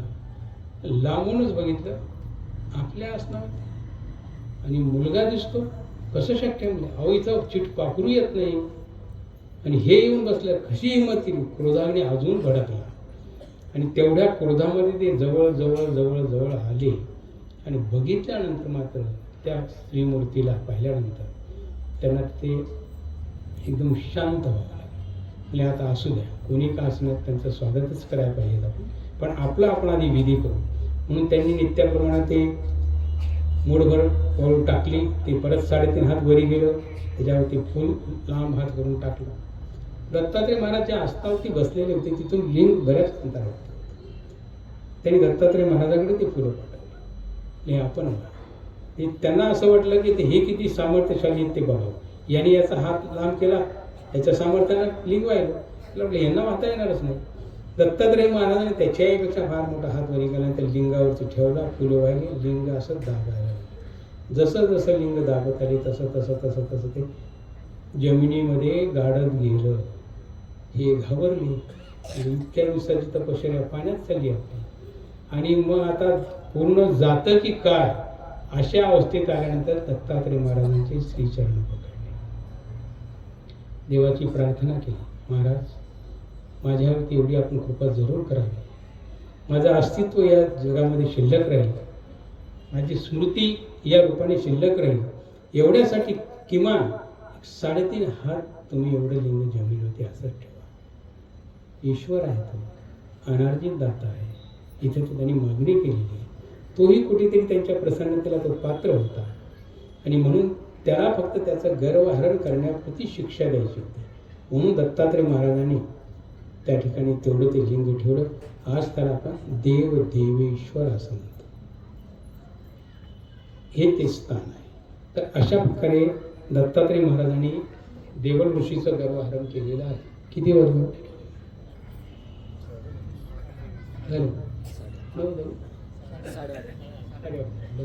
पुढची व्यवस्था आहे. तर अशा अनेक लीळा आहेत. आता उद्या सह्याद्री वर्णनाच्या प्रसंगाने येणाऱ्या काही सांगितल्या जातील, आणि प्रत्यक्ष उद्या सह्याद्री वर्णनाला प्रारंभ होईल. दत्तात्रय महाराजांच्या ज्या विशेषता आहेत त्यामध्ये आपण त्यांच्या त्या विशेषतेला जसे एकविध प्रतीत आहे. आता परमेश्वर अवतार जेव्हा अवतार धारण करतात तेव्हा अव्यक्त स्वरूपावरूनच तिथून येत असताना विशिष्ट मनोधर्म धारण करून येतात. नाव काय असावं, आपलं निजी कार्य कोणतं असेल, तर याच्यामध्ये त्यांनी त्यांची एक जनसामान्यामध्ये वावरत असताना आपल्याविषयीच्या लोकधारणा कशा राहतील, त्या आपण कशा स्वीकारायच्या, म्हणून एक प्रवृत्ती धारण करून येतात. जसं की श्रीकृष्ण महाराज असतील, सर्वज्ञ श्री चक्रधर महाराज असतील, यांनी त्रिविध प्रवृत्तीचा स्वीकार केला. म्हणून लोकव्यवहारामध्ये वावरत असताना श्रीकृष्ण भगवंताबद्दल किंवा श्री चक्रधर महाराजांबद्दल काही मंडळी भक्त मंडळी अनुकूल दिसून येते, काही प्रतिकूल दिसतात, आणि काही उदास स्थितीमध्ये आहे. तर असं का व्हावं? हे ईश्वरानेच ती व्यवस्था स्वीकारलेली आहे. जर ईश्वराने तो मूळधर्म धरला नसता तर तुम्ही अनुकूल काय, प्रतिकूल काय, उदास काय ह्या गोष्टी व्हायचा संभव नव्हता. कारण त्यांनी जो स्वीकार केला म्हणून एकवीस जणच त्यांच्या समोर येणार, दुसरा उदास असणारा, प्रतिकूल असणारा दर्शनच नाही दिला. तर अशा प्रकारची प्रवृत्ती धारण करणं हा एकमेव अवतार आहे दत्तात्रय. ही त्यांची खास विशेषता आहे. अशा अनेक आहे. सतत आटण आहे, कार्यसिद्धी आहे. त्याच्यानंतर पुन्हा साजत्य परवडीला तर सर्व ज्ञानदातृत्व करतात, परंतु वैजत्य परवडीलाही ज्ञानदातृत्व करण्याची व्यवस्था यांच्याकडे आहे. त्याच्यानंतर समर्थवादी जीवाचं उद्धरण करणं ही व्यवस्था यांच्याकडे. बाकीची अवतार असं करणार नाही. त्यादी कृपा साही घोसून ज्ञान देती, मग अनुसरविती, मग नित्यविधी निमित्तविधी घडविती, आणि मग उद्धरण. म्हणजे सिस्टम ठरलेली आहे. इथं सिस्टम नाही, काही नाही. मनात आल्यानंतर फक्त देणं हेच त्यांना माहीत आहे. परंतु योग असा आहे की आपण एवढे दुर्भाग्य आहोत की आपल्याविषयी मनात येतच नाही, आणि हीच खंत कुठेतरी आपल्याला कायम आपल्या मनामध्ये राहिली. दत्तात्रय महाराज, माझ्यावरची खंत नाही, ही प्रार्थना सदैव पाहिजे.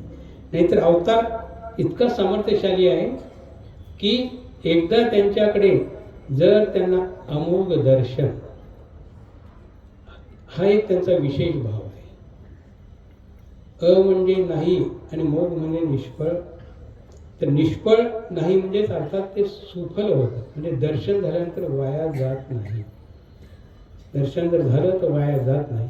आणि बोधलक्षणी जर दर्शन असेल तर मग मात्र त्याला पूर्ण घडवून मडवून शीघ्रचरित करून प्रेमोपाय आपणच ती उद्धरणाची प्रक्रिया पार पाडतात. कुठेच अडथळे. आम्हाला सगळ्यांना अस्थिपुरी आचरावी लागते इकडे तिकडे पाय घसरला तर पुन्हा घसरल्या खात, हे आता आपलं चालूच आहे सगळं. त्याचाच परिणाम आहे तुमचा आमचा सर्वांचा इथपर्यंत यायचा. नाही तर आपली वाट तेव्हाच लागली असती. ठिकाणाच नाहीत आपण सगळे. ट्रॅक चुकायले कुठेतरी फिरत असत. रस्ता चुकल्यावर काय होतं, फिरावंच लागतं. तिथं रस्ता चुकणे हा विषयच नाही. भेट होऊच नाही, झाली तर उद्धरल्याशिवाय राहतच. कर्मराटीतला असेल तर त्याला इच्छित फळ मिळतं.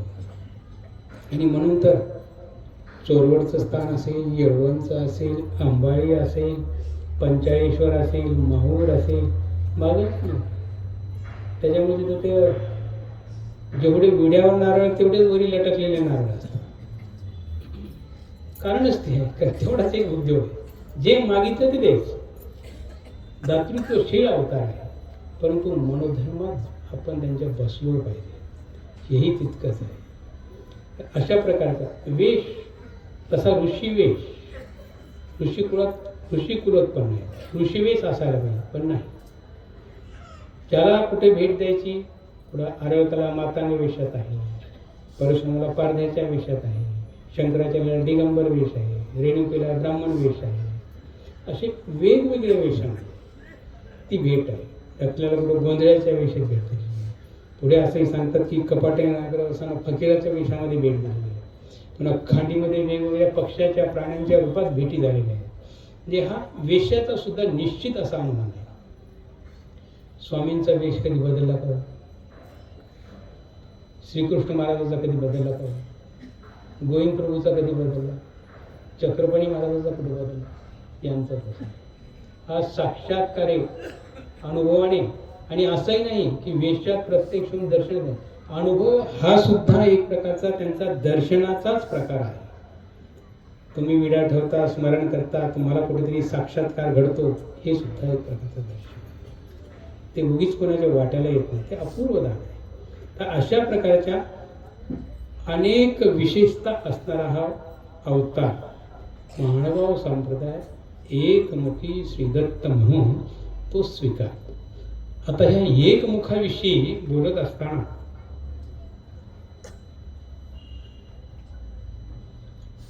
तसं जर बघितलं, वेदकाळ असेल, पुराण असेल, कुठल्याही पुराणामध्ये त्रिमुखी दत्त आहे असं लिहिण्यात आलेलं नाही.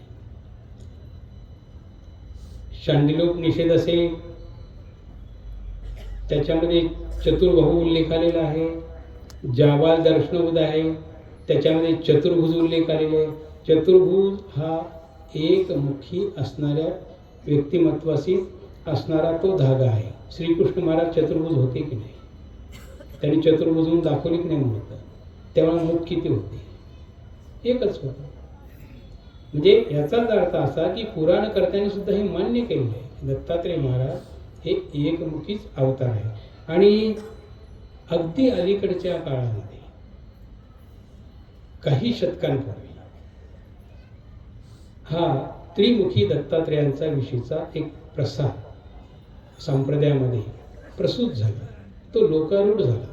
तो श्रद्धेला त्यांच्या पूर्णपणे भावला आणि तिथून पुढे ते अस्तित्व लोकांनी स्वीकारलं. महानुभाव संप्रदायाने मात्र एकमुखी दत्त अंगीकारले. आणि महानुभाव संप्रदायच कशाला? अनेक संप्रदाय, दासोपंत आहे, त्याच्यानंतर दत्त संप्रदाय आहे, आनंद संप्रदाय आहे. या संप्रदायाने सुद्धा एकमुखी दत्तच म्हणून स्वीकारलेलं आहे. आणि विशेष म्हणजे अगदी अलीकडच्या काळामध्ये एकमुखी श्रीदत्त नावाचं खास पुस्तक तयार झालेलं आहे, डॉक्टर ह ना कुंडे. याच्यामध्ये त्यांनी इतका चांगला परामर्श घेतलेला आहे. महानुभाव संप्रदायाचा तो उल्लेख दिलाच दिला, इतर संप्रदायाचा सुद्धा उल्लेख दिलेला आहे. म्हणून श्री दत्तात्रेयांची अभिप्रेत मूर्ती महानुभाव संप्रदायाला जी आहे ती एकमुखी दत्ताची आहे. आता त्यांनी पाहूया आपण किती ठिकाणी अशा एकमुखी दत्तात्रेयांच्या मूर्ती शोधलेल्या आहेत. ते सांगतात एकमुखी श्रीदत्त रास्तेवाडा इथं आहे. त्याच्यानंतर एकमुखी श्रीदत्त पुण्यामध्ये सोमवार पेठ, त्याला परांजपे दत्त असं म्हणतात. त्याच्यानंतर पुन्हा कात्रजला एकमुखी श्रीदत्त आहे. हरिभाऊ जोशी यांच्या घरी सहकार नगरला तिथे एकमुखी दत्त आहे. हत्ती गणपती मंदिरामध्ये बैठकीमध्ये आसनस्थ असली एकमुखी दत्तात्रेयाची मूर्त आहे. त्यानंतर खुर्जेकर निवास यांच्या घरामध्ये नरसिंह सरस्वती अगस्ती आणि लोपामुद्रा यांच्या मूर्तीसोबत एकमुखी दत्तात्रेयाची मूर्ती आहे. ढेरे घराण्यामध्ये एकमुखी दत्त आहे. एकमुखी दत्त नारायणपूरला आहे. पौड रोडवर लीला पार्कमध्ये एकमुखी दत्त आहे. इंदापूरला एकमुखी दत्त आहे. माकेगावला एकमुखी दत्त आहे. आंबेजोगाईला एकमुखी दत्त आहे. मैदान मंदिर मिरज इथे एकमुखी दत्त आहे. अहमदनगरला एकमुखी दत्ताची मूर्ती आहे. चैतन्य दत्त गोंदवले इथं सुद्धा एकमुखी दत्त आहे. माधवजी मंदिर मिरज इथं सुद्धा एकमुखी दत्त आहे. म्हैसाळ तिथं एकमुखी दत्त आहे. विप्रदत्त पंढरपूरमध्ये सुद्धा एकमुखी दत्त आहे. एकमुखी दत्त पांडुरंग मंदिर पंढरपूर इथे सुद्धा आहे. एकमुखी दत्त होळकरवाडा पंढरपूर इथे सुद्धा आहे. म्हणजे आपण पंढरपूरला 3 ठिकाणी पाहतो. त्याच्यानंतर झिरी बडनेरा अमरावती इथे एकमुखी दत्त आहे. नानोरीला एकमुखी दत्त आहे.